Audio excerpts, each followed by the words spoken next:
Kemudian saya akan mendemonstrasikan bagaimana prosedur pembelian yang saya terapkan di cabang di mana saya ditempatkan. Menggunakan aplikasi yang sama, aplikasi Odoo, kita tinggal pergi ke purchase, ke menu purchase ini, kita klik untuk membuat suatu RFQ ataupun request for quotation atau permintaan pembelian. Sebelumnya kita tentunya harus melakukan setting siapa vendor kita ataupun pemasok kita. Kita tinggal pergi ke menu order, kemudian kita klik vendor. Berikut ada beberapa menu, beberapa pemasok yang sudah pernah kami create sebelumnya di aplikasi Odoo. Jika kita ingin memasukkan vendor baru, kita klik create. Kemudian kita masukkan data-datanya, katakanlah PT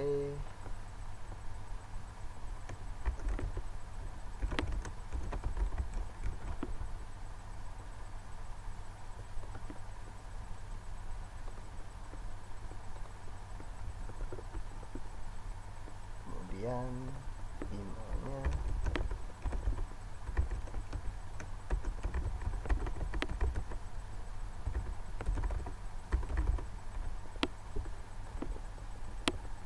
nah kita bisa setting semua data-data vendor kita di sini. Ada alamat, nomor telepon, nomor kantor maupun website mereka. Kita bisa set semuanya di sini. Kita juga bisa cantumkan siapa salespersonnya, bagaimana termin pembayaran atau pelunasan. Kita bisa cek juga referensinya, industri dia apa, pemasoknya dia ini pemasok di bagian apa. Kita bisa mengatur semuanya data-data pemasok kita melalui menu ini. Kita juga bisa atur akun bank yang pemasok kita punya. Katakanlah dia menggunakan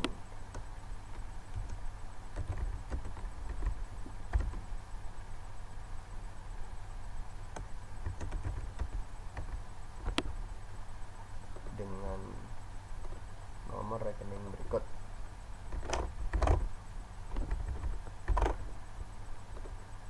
Nah, ini untuk memudahkan kita dalam memesan ataupun dalam melakukan pembayaran. Data-data ini akan memudahkan kita.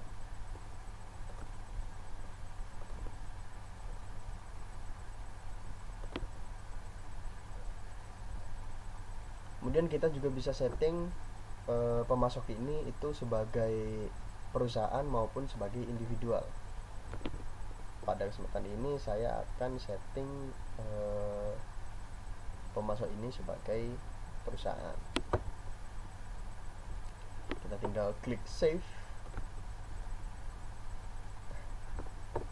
Maka secara otomatis vendor kita akan bertambah 1, PT Pangan Sentosa. Kemudian jika kita ingin membuat RFQ, kita ingin membuat order, maka kita pergi lagi ke RFQ, request for quotation. Kemudian kita klik create. Lalu kita pilih, katakanlah yang baru saja kita buat, vendornya PT Pangan Sentosa. Kemudian kita bisa tambahkan produk apa yang ingin kita beli. Misalnya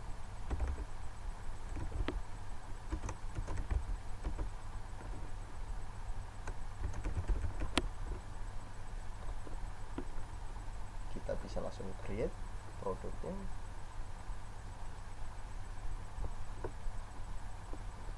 Kita juga bisa langsung setting kita ingin memesan berapa dari berapa produk ini, beras cap mangga ini dari vendor ini, PT Pangan Sentosa. Katakanlah kita ingin memesan 200 kilo, kita pesan 200, dan katakanlah ya, kita sudah tahu informasi harganya dengan melihat brosur maupun penawaran dari PT Pangan Sentosa. Kita dapatkan dari brosur mereka bahwa harga per kilo dari beras cap mangga adalah sebesar 13.000 misalnya. Dan tentunya karena ini transaksi antar perusahaan, akan dikenakan PPN atau pajak pertambahan nilai. Itu juga bisa kita atur di sini. Secara default PPN sudah disetting pajaknya 10%, yaitu PPN. Kita juga bisa atur detail produknya di sini dengan klik ini.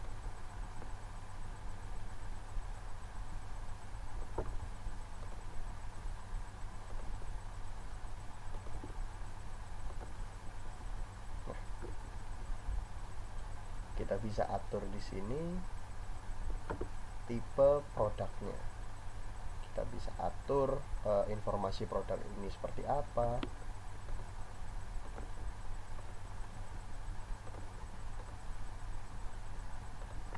Kita bisa pilih produk ini itu consumable ataupun ini kita yang kita order adalah jasa, maupun yang kita order adalah sebagai stok.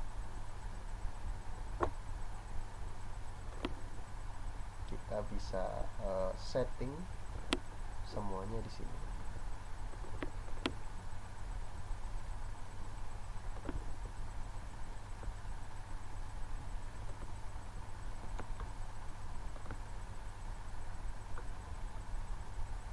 Nah, kemudian setelah kita setting kita memesan apa saja dari vendor ini, misalkan hanya beras cap mangga saja atau kita mau menambahkan produk lain juga bisa. Kita bisa langsung melihat berapa totalnya setelah pajak, tentunya berapa total harga yang harus kita bayarkan kepada PT Pangan Sentosa. Di sini kita juga bisa menambahkan keterangan maupun syarat dan ketentuan. Misalnya kita ingin menambahkan keterangan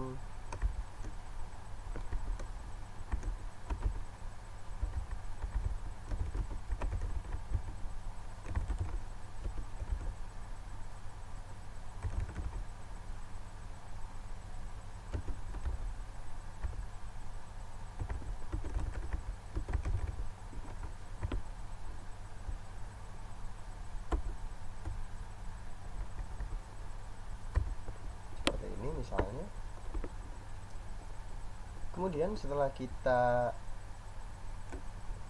atur semuanya, kita bisa langsung kirim melalui email RFQ ini ataupun permintaan pembelian ini kepada pemasok. Kita bisa langsung send by email.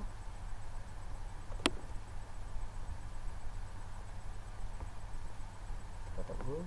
Nah, di emailnya kita juga bisa langsung edit melalui aplikasi Odoo, melalui window yang sekarang terbuka secara otomatis.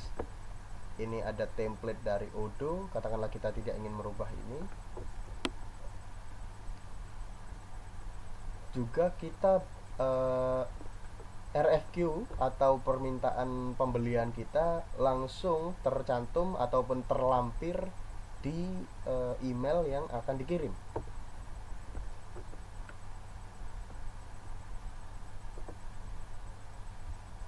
kita juga bisa atur subjek emailnya. Katakanlah kita atur kode ini, kita tambahkan keterangan ini. Setelah selesai kita atur, kemudian kita bisa langsung send. Kita langsung mengirim email ini, email RFQ ini kepada pemasok. Kita tinggal klik send.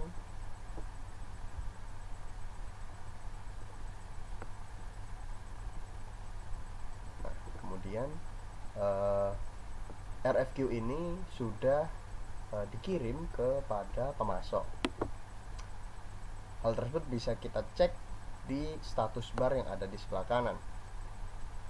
Ada keterangan RFQ send, permintaan pembelian sudah kita kirim ke pemasok. Hal tersebut juga bisa kita cek melalui menu log yang ada di bagian bawah sini. Kita sudah mengirim email apa, kita juga sudah mencantumkan RFQ-nya atau permintaan pembelian.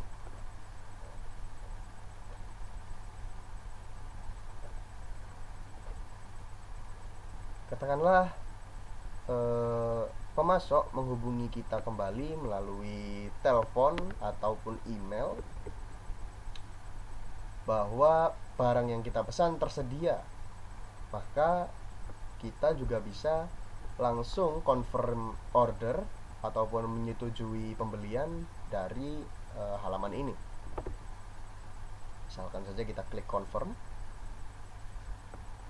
secara otomatis di status bar akan berubah menjadi purchase order.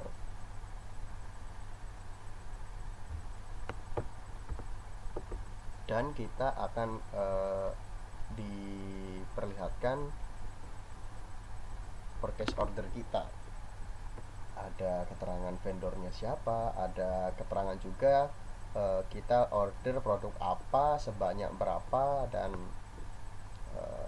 totalnya per harga per unitnya berapa, kemudian subtotalnya, dan harga total setelah pajak berapa.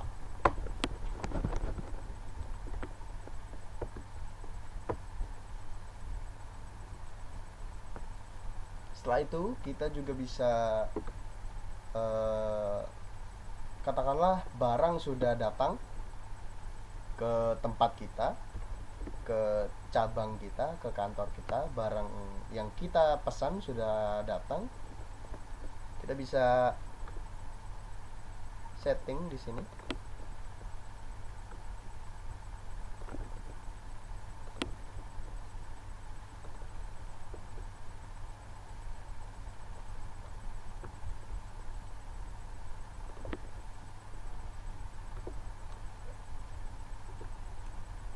Kalau sudah datang, kita bisa klik di sini di retrieve product. Nah,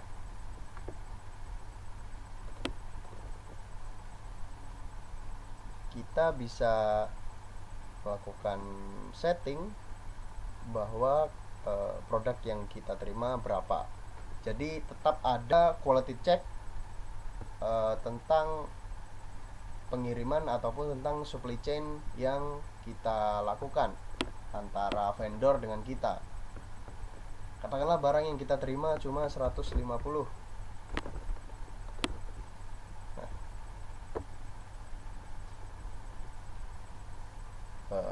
kita order 200 dan sudah kita bill, sudah kita bayarkan. Katakanlah yang kita terima cuma 150. Dan sudah kita cek ternyata memang benar cuma 150. Kita bisa klik di sini validate, maka akan langsung muncul apakah kita ingin melakukan back order atau melakukan order kembali. Katakanlah kasusnya adalah vendor kita ternyata tidak memiliki barang sejumlah dengan berapa yang kita pesan. Katakanlah ternyata adanya cuma 150, maka kita akan diberikan opsi oleh aplikasi Odoo. Kita mau melakukan back order, kita mau order kembali sisanya, melakukan RFQ kembali untuk sisanya, atau kita tidak ingin melakukan back order. Kita merasa gak apa-apa, 150 itu sudah cukup untuk kebutuhan kita, itu juga bisa. Jadi Odoo memberikan fleksibilitas bagi kita untuk memantau supply chain antara vendor dengan kita. Katakanlah kita ingin create back order, kita ingin memesan kembali. Nah, di sini langsung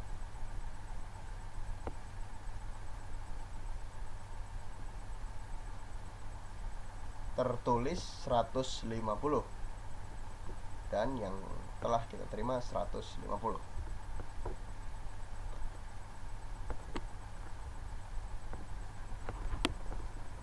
Yang sudah kita lakukan ini juga bisa kita cetak sebagai arsip perusahaan kita dengan cara kita print. Nah, kita bisa cetak slip pengiriman.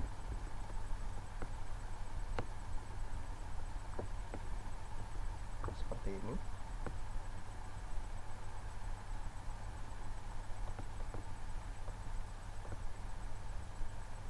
Nah, ini yang sudah kita lakukan back order tadi. Ada remaining quantities. Jadi produk yang belum terkirim itu 50 unit. Ada keterangannya semuanya.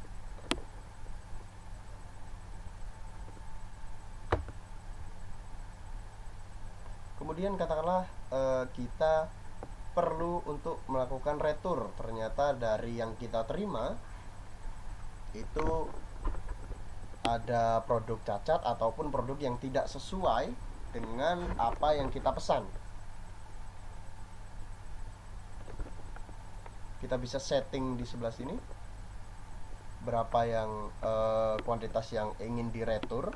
Misalnya kita ada 50 dari produk beras cap mangga. Kita bisa klik retur.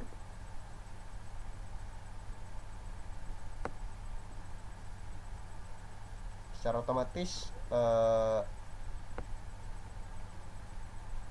quotation retur ini akan tercreate dan akan bisa kita validate dan kita kirim ke PT Pangan Sentosa, yaitu vendor kita.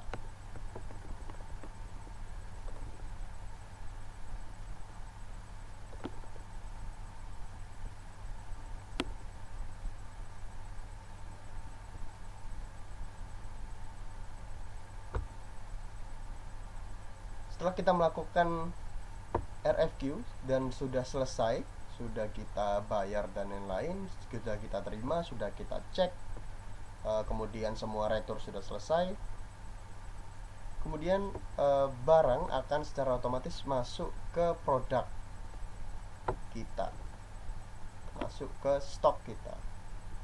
Nah, seperti yang bisa dilihat,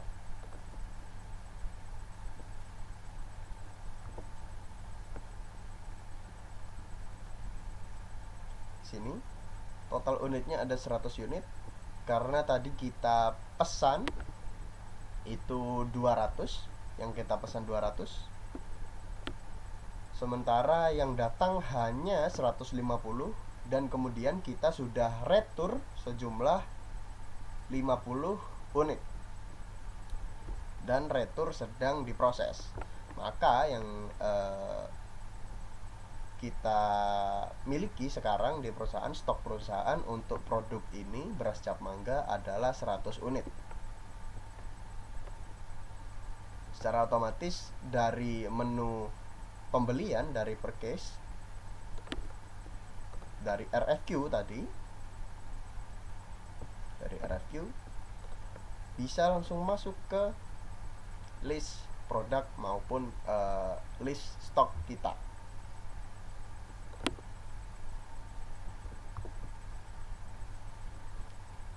seperti itu.